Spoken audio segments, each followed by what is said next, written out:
Hi, I'm going to teach you how to make a Moody Cow jar. So when you make a Moody Cow jar, I always read the book Moody Cow by Caroline McLean first, and that gives the kids perspective on exactly what they're going to be doing in the project. The Moody Cow jar that I create looks like this at the end. And so if you see, it has all the different color sparkles. This one doesn't have any of the glitter sparkle, the glue sparkles, but it has also some things, some actual confetti in there and a couple beads that represent something special to them. So after reading the book, I'll get out all the materials and I'll go through it and demonstrate to the kids exactly what to do. So the first thing that you do is you take your Moody Cow jar, and I use the Voss water bottles, and you can get them on Amazon for the pack of 12 for $9.99 a month, or $9.49 a month if you do the automatic prime, or you can get it for $9.99, which makes it very affordable, but it's nice because when they flip the Moody Cow jar, it has two sides, so they can keep meditating. So as you see, it has the stickers on it first. So I take it off and demonstrate to them that you're going to drink to halfway through. You're going to drink to halfway through the letter S. So at the second S, you're going to drink halfway down through the letter S. So I'm going to do that right now. And I'll give them a little talk about how water is important, and water is oxygen. It makes your brain think better, and that's what we also do in meditation and yoga practice. It helps us to focus and concentrate and think better. So also talking about how water can do that for you and how water intake is important. So halfway through the letter S, and then you're going to take your glycerin. And I have glycerin that I also order off Amazon. I'm a big Prime person, or you can get them at your local Hobby Lobby, but maybe you want to wait till you have a coupon. And then you're going to put the glycerin all the way back up to the top of the letter S. And that's my easiest way. If you look in the back of the book Moody Cow Meditates, it gives you the exact proportions on what you should use. But when I have a room full of kiddos, I'm not going to have them pre-made for them, so I'm going to give them these directions so they can take ownership. And a lot of times working with a partner is nice too, because they can remind each other if they're missing a piece. So filling it back up to the top of the letter S, and this is coming out kind of slowly. And then once you get to the top of the letter S, you're going to put just a dollop of soap in it. So, I find that using clear soap is the best, and it really doesn't matter. This is palm olive, and you just put one little dot. And it's really important to put it in there or your glitter will not float. So just one little dot, and then you have everything you need for your Moody Cow jar.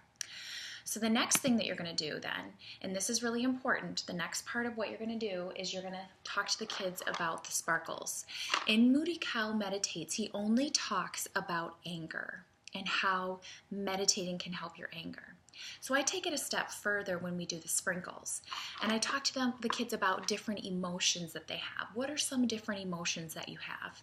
And they'll say happiness, sadness, jealousy, excitement, anxiety, different types. Well, we're going to take a color and name that emotion or that feeling. So when you think of sadness, what do you think of? What sort of color do you think of? And a lot of the kids will say the color blue. So I'll take some of my blue sparkles, and it really doesn't matter what type. I find that the bigger the sprinkles, the better, that they tend to float better and the kids can see it better. So I have the kids take the emotion, look at the color, take a deep inhale and exhale, acknowledge what brings sadness in their life, and then put it in the jar. So they can put as much as they want. If they feel that they have a lot of sadness, because some kids, feel that, they can put the more in if they have more of that emotion.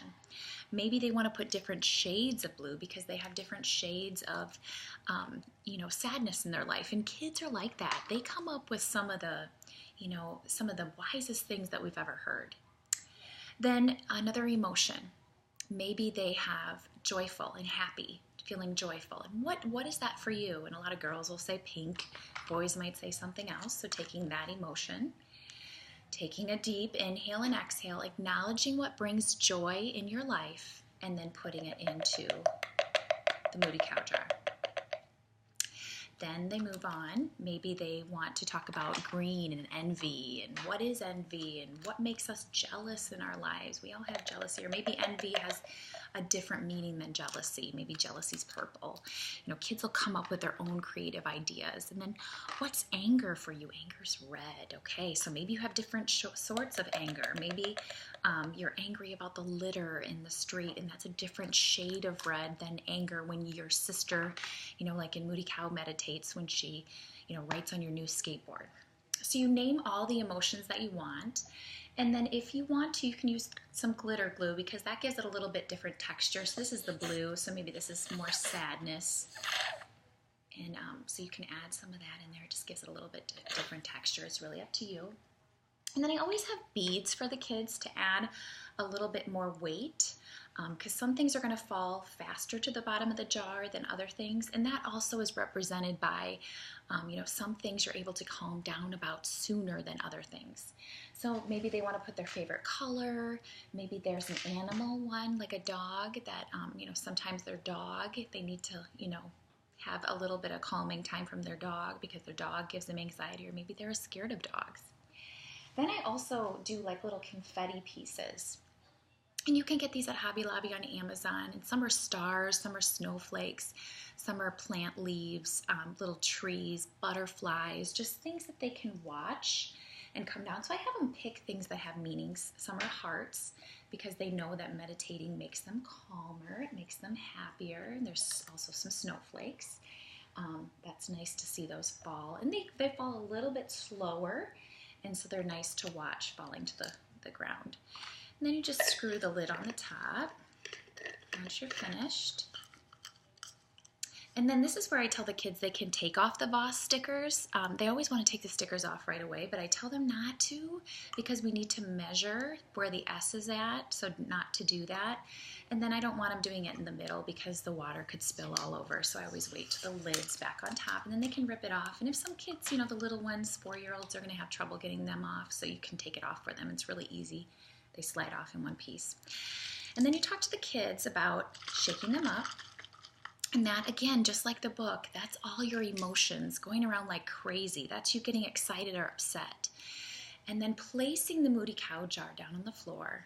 And a lot of times I have them do their crocodile breath, which is where they lay on their bellies and put their chin on their hands, and they just watch all the thoughts settle down. And they're taking their deep inhales and their deep exhales as they watch all the sparkles, all the beads, all the confetti settle to the bottom of the jar. And then sometimes they'll feel they want to do another set. So you can flip it over, do the same thing. You don't need to shake it up. And the soap bubbles do come in the first couple times that you do it. That's why you also have to be very careful you don't put too much soap in. But that'll go away after a while. And just watch the sparkles. They're turning, they're twisting, they're slowly falling. But that represents what we do when we take time to just sit and breathe or lay on our bellies and breathe. All of our thoughts, everything can just settle to the ground. So I encourage you to make your Moody Cow jar with your students, and it's a really nice tool for them to have on the shelf. So if they start a class or they have time that they just feel they need a little quiet time in their peace out corner, they can grab their Moody Cow jar and just sit and breathe and watch it and be very mindful of what their thoughts are doing at the same time. So good luck making your Moody Cow jar.